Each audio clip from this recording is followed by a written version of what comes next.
محمد شافع حسینی پور معروف میو U P India سے پوچھتے ہیں، مفتی صاحب میرا سوال یہ ہے کہ قبرستان میں مردے کے پاس کتاب لے جا کر پڑھ سکتے ہیں یا نہیں؟ بھائی محمد شافع حسینی صاحب، آپ کون سی کتاب مردے کے پاس لے جا کر پڑھنے کے سوال کر رہے ہیں؟ کتاب سے مراد کیا ہے؟ آپ نے کوئی معاشرتی علوم پاک اسٹڈی یا اپنی انڈیا کی اسٹڈی جا کر آپ نے وہاں سنانی ہے؟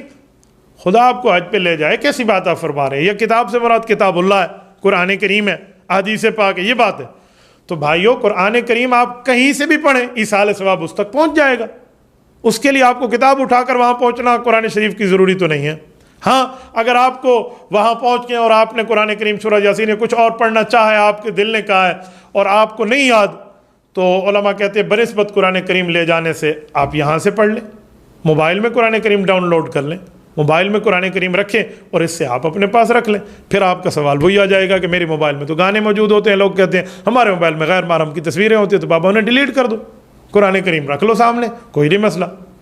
تو اس لیے یہاں سے پڑھ لیں آپ۔ تو بہرحال اگر نہ بھی لے جائیں تو پھر بھی آپ کا ایصال ثواب آپ جہاں سے پڑھیں گے ان تک ضرور پہنچ جائے گا۔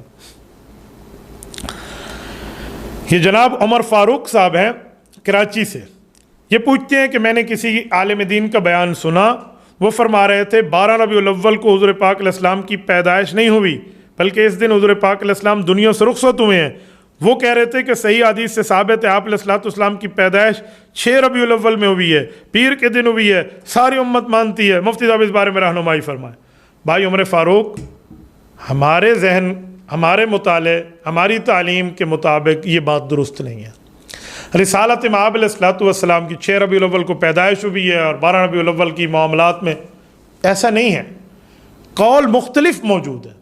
12 ربیع الاول پیدائش کا قول بھی موجود ہے، 9 ربیع الاول پیدائش کا قول بھی موجود ہے، 8 ربیع الاول کچھ علماء نے پیدائش کا قول لکھا ہے، اور 12 ربیع الاول وفات کا قول بھی لکھا ہے، کسی نے بعض اوقات 18 کا اقوال بھی ہیں، مختلف اقوال ہیں۔ اس لیے اس مسئلے میں ایگزیکٹلی ڈیٹ لینے کے چکر میں لڑائی نہیں ڈالنی چاہیے، بلکہ حکیم الامت مجدد الملت حضرت مولانا اشرف علی تھانوی نور اللہ مرکزہ نے خطبات میلاد النبی کے اندر ایک بڑا پیارا جملہ لکھا ہے، اگر اس طرف توجہ کر دی جائے تو یہ تمام جھگڑا ختم ہو جائے گا۔ حضرت تھانوی رحمۃ اللہ فرماتے ہیں کہ تاریخوں کو چھوڑو، مہینہ تو ایک ہی ہے نا، ربیع الاول کا، کہ اس میں آقا نامدار صلی اللہ علیہ وسلم کی آمد بھی ہوئی ہے اور آقا نامدار صلی اللہ علیہ وسلم کا دنیا سے تشریف لے جانا بھی ہوا ہے۔ تو حضور آئے بھی ربیع الاول میں ہیں دنیا میں، حضور دنیا سے تشریف بھی ربیع الاول میں لے گئے ہیں، تو ایک ہی مہینے میں اللہ کے رسول کی آمد بھی ہے، اللہ کے رسول کا جانا بھی ہے، تو دونوں ایک ماہ میں اللہ نے کیوں جمع کیے ہیں؟ حضرت فرماتے ہیں کئی وجوہات میں ایک بڑی وجہ یہ بھی ہے کہ اللہ تعالیٰ نے رسالت مآب کی آمد اور رسالت مآب کے جانے کو ایک ماہ میں مقرر کر، ایک ماہ میں یہ بات کر کے آپ کو اور مجھے سمجھایا ہے کہ آپ اعتدال پسند بن جاؤ۔ اتنی خوشی نہیں کہ تمہیں وفات بھول جائے، اتنی وفات کی غم میں گھلنا نہیں کہ تمہیں پیدائش بھول جائے۔ فرمایا اس لیے اعتدال میں رہو، آقا نامدار صلی اللہ علیہ وسلم کی آمد پر خوش رہو کہ حضور پاک علیہ السلام کیوں تشریف لائے ہیں، مقصد آمد مصطفیٰ کیا ہے، مقصد میلاد مصطفیٰ کیا ہے، رسالت مآب دنیا میں کیوں آئے ہیں، تاکہ بندوں کو کفر و شرک کے اندھیرے سے نکال کے اسلام اور سنت کی روشنی میں لے کر آئیں۔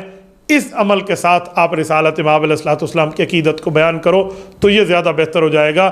ایک بندہ اس خوشی میں آگے نہ جائے، ایک بندہ اس غمی میں آگے نہ جائے، خیر الامور اوسطها، درمیانی راستہ بہتر ہے، تو اس کو چوز کرنا چاہیے۔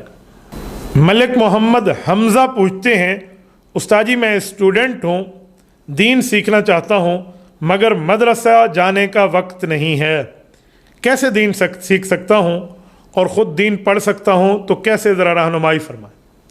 بیٹا مدرسہ نہ جائیں، دین سیکھنا ہے تو 2 طرح کا ہے۔ ایک یہ ہے 24 گھنٹے شریعت کے مطابق گزر جائیں، بس صبح کیا کرنا ہے، دوپہر کیا کرنا ہے، نمازیں کیا پڑھنی ہے، رات کو کیا ہے، تو آپ کم از کم دعوت و تبلیغ میں وقت لگائیں، آپ پرائیویٹ جوائن کر لیں، دعوت و تبلیغ میں بیٹھیں، یہ آپ کو سمجھائیں گے۔ وہاں بھی جانے کا وقت نہیں ہے تو قریبی مسجد کے اہل حق امام کے پاس رابطہ کریں تاکہ وہ آپ کو کچھ سمجھائے، تاکہ وہ آپ کو کچھ بتائے، تو یہ بہت زیادہ بہتر ہوگا۔ باقی عرصر نو گھر میں خود پڑھ کر آپ کو آٹومیٹک مفتی بننے کی بات میں نہیں کرتا، ورنہ بندہ گمراہ ہو جاتا ہے۔ اس کے لیے کم از کم کسی نہ کسی عالم دین کی آپ کو رہنمائی کی ضرورت پڑے گی۔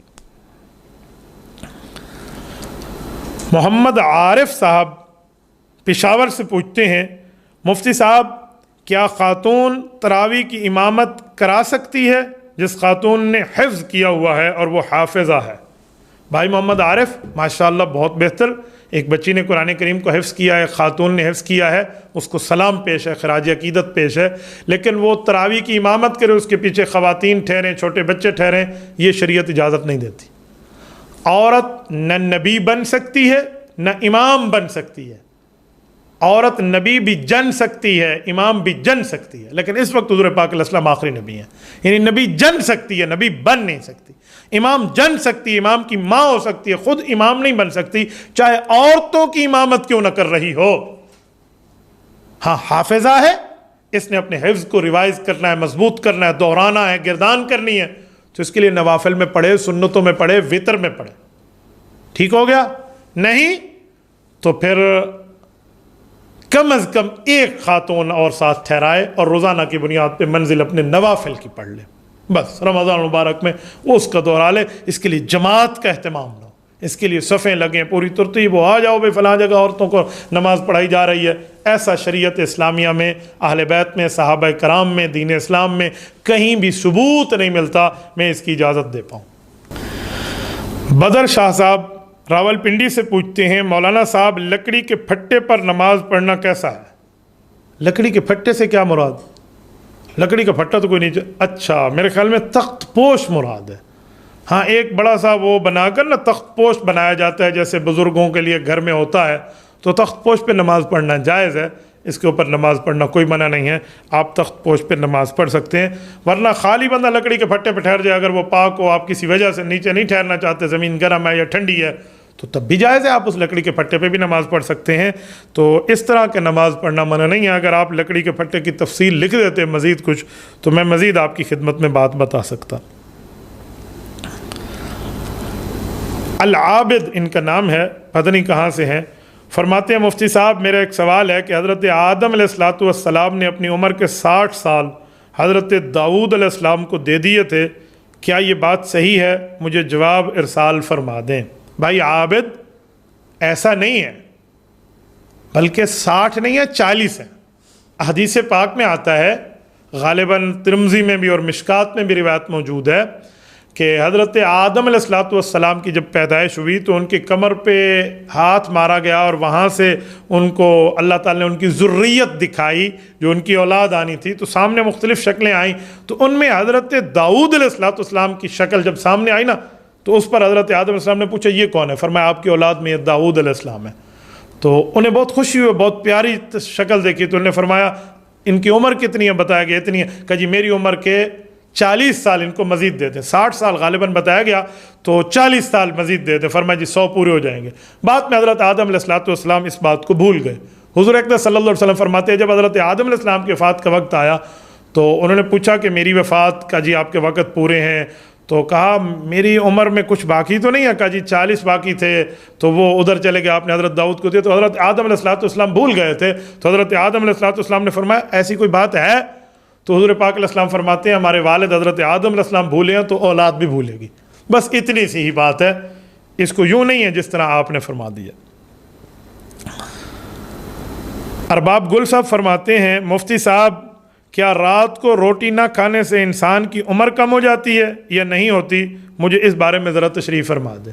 اور رات کو پانی نہ پینے سے اور اللہ آپ کو حج پہ لے جائے۔ بھائی ارباب گل صاحب رات کو کھانا نہ کھائیں تو حکیم کہتے ہیں کہ آپ کا پتہ نہیں، ڈاکٹر حضرات فرماتے ہیں آپ کا پتہ نہیں اتنی زیادہ کمزوری ہوگی۔ یہ نہیں ہے کہ آپ نے رات کو کھانا نہ کھایا تو آپ کی عمر 70 سال تھی لہٰذا اب 65 سال ہو گئی ہے، ایسا کچھ نہیں ہے۔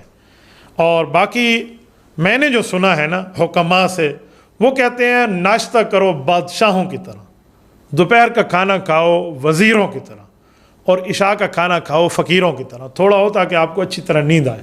ہمارے ہاں ترتیب الٹ ہے، ناشتہ فقیروں کی طرح، دوپہر کا کھانا وزیروں کی طرح، عشاء کا کھانا بادشاہوں کی طرح۔ پتہ نہیں پورا رات جاگنا ہے یا کیا مسئلہ ہے، شاید اس طرح کی بات ہے. لیکن اللہ تمہیں حج پہ لے جائے، یہ سوالات لائیو سیشن میں آپ پوچھتے ہیں، دین کے متعلق پوچھیں. کوئی حکیم صاحب کا لائیو سیشن ہو تو حکمت کے متعلق پوچھا کریں. یہی تو بات میں آپ کو سمجھایا کرتا ہوں کہ آپ دینی معاملات میں مجھ سے کچھ پوچھ لیا کریں.